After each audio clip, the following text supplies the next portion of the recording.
Waktu dia menjadi wujud manusia dinamakan Yesus.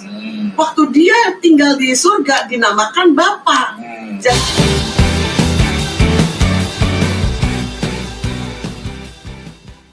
Shalom saudara terkasih dalam Kristus Yesus Tuhan. Saya berharap kita semua dalam kasih dan anugerah Tuhan, penyertaan Tuhan yang sungguh luar biasa.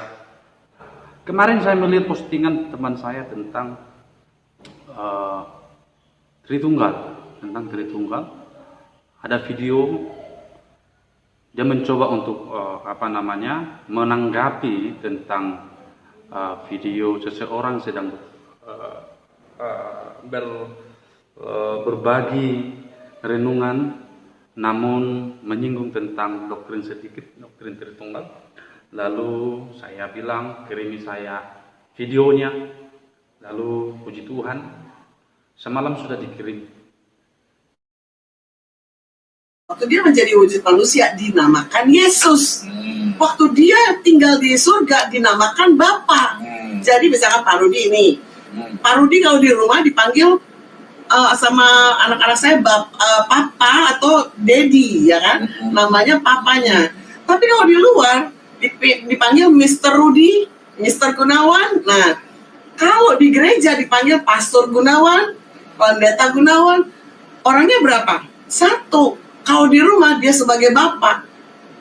Kalau di luar dia sebagai pendeta. Kalau di umum dia sebagai orang biasa. Nah, itulah Tuhan Yesus. Dia di surga, dia sebagai Bapa yang memerintah semuanya, dia menciptakan segala. Jadi dia turun ke dalam dunia supaya dia sama seperti manusia. Itulah namanya Yesus.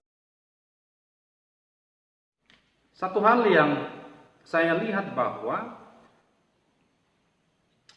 apa yang dipahami dan apa yang diajarkan, diucapkan oleh ibu itu, istri daripada bapak itu adalah pemahaman onenes, tulisannya ones juga bisa disebutkan ya, tapi tulisannya onenes.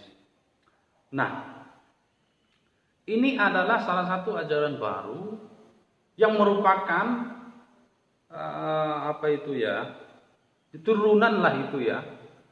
Jadi dia hanya pakai jubah baru, memakai baju baru, tetapi sebelumnya memang ajaran-ajaran seperti itu sudah ada, seperti modalis, lalu kemudian sabelian ya, sudah ada.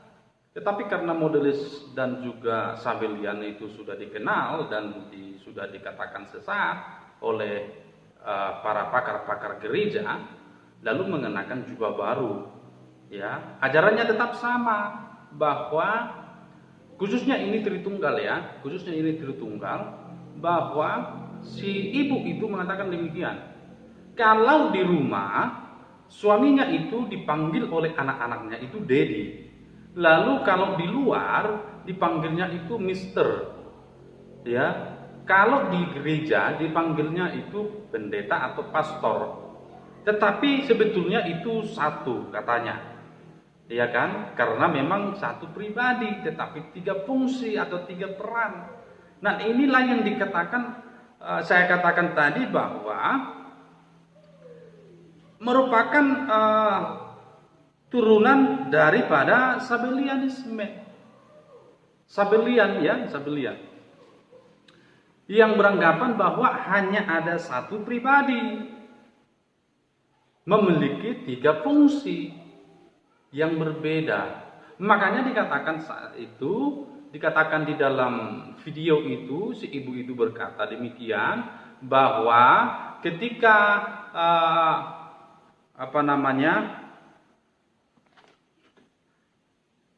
ketika Allah itu menjadi manusia, dikatakan Yesus, disebutlah dengan Yesus. Ketika Allah itu berada di surga, maka disebutlah dia sebagai Bapa.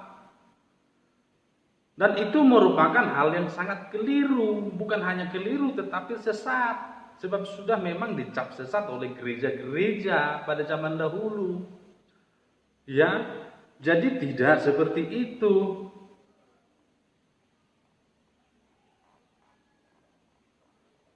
Bukan seperti pandangan si ibu itu bahwa ada satu pribadi namanya Rudi Gunawan. Dia berperan sebagai bapak bagi anak-anaknya, dia berperan sebagai pendeta di gerejanya, lalu kemudian dia berperan sebagai orang biasa di dalam lingkungan masyarakat. Bukan seperti itu. Memahami Tritunggal itu bukan seperti itu, karena memang Tritunggal itu ajaran yang agak rumit, tetapi harus bisa dipahami sebagaimana Tuhan memberikan pemahaman itu. Tritunggal itu adalah 3 pribadi dalam satu esensi, yaitu satu hakikat kealahan yang dari zaman dahulu sebelum ada permulaan dia sudah ada. Begitu loh. Jadi seperti ya bisa juga ini dikatakan hampir-hampir mirip lah atau sama lah itu dengan Jesus only, Sabellian, modalisme seperti yang saya sebutkan tadi. Jadi kemungkinan itu adalah bahwa Allah itu satu pribadi. Ketika dia menciptakan disebut sebagai Allah Bapa, ketika dia mengerjakan penebusan disebut sebagai anak, lalu kemudian ketika dia melakukan kelahiran baru disebut dengan Roh Kudus. Kira-kira seperti itu pemahaman mereka. Tetapi pemahaman Tritunggal yang benar itu adalah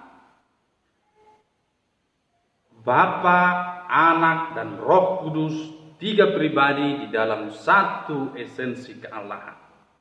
Jadi bukan satu pribadi di dalam 3 peran. Sebab jika demikian nanti, maka ini bisa akan sangat cepat dipatahkan. Ketika di dalam penciptaan pun 3 pribadi itu ada. Ya. Lalu kemudian di dalam Yohanes 1 ayat 1 juga disebutkan bahwa firman itu adalah Allah. Lalu ketika Tuhan Yesus dibaptiskan juga ada suara Allah Bapa dari surga, dari langit. Lalu kemudian ada Tuhan Yesus yang ada di dalam air. Lalu ada wujud merpati sebagai Roh Kudus. Jadi ada 3. Nah, jika Yesus dan Bapa ini satu atau satu pribadi, maka ketika Tuhan Yesus berdoa, dia berdoa kepada Allah Bapa. Bapa, lalukanlah cawan ini daripadaku, tetapi janganlah kehendakku, kehendakmu yang jadi. Sangat lucu bahwa jikalau Yesus dan Bapa ini satu pribadi, maka tidak mungkin Yesus ini berdoa kepada dirinya sendiri dan menyebut dirinya sebagai Bapa.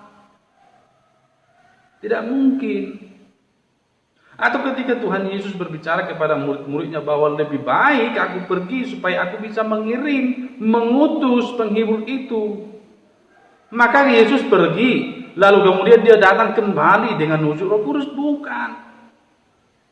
Bukan seperti itu.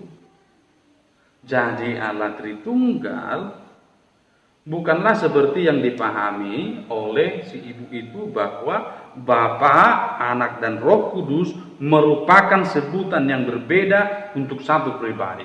Bukan seperti itu. Allah Tritunggal adalah 3 pribadi, satu kealahan, satu hakikat, 3 fungsi dan 3 peran, tidak bisa dipisahkan namun bisa dibedakan.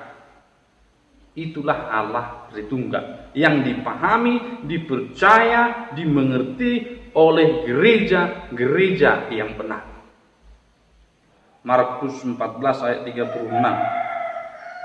Katanya, "Ya Aba, ya Bapa, tidak ada yang mustahil bagimu. Ambillah cawan ini daripada aku, tetapi janganlah apa yang aku kehendaki, melainkan apa yang engkau kehendaki." Itu yang saya katakan tadi. Tidak mungkin Yesus berdoa kepada dirinya sendiri, memohon kepada dirinya sendiri, memanggil Bapa kepada dirinya sendiri. Berarti ada pribadi yang lain selain daripada Yesus, Tuhan Yesus, yaitu pribadi Bapa di surga, yang merupakan satu esensi kealahan. Mereka satu hakikat, satu di dalam kealahan.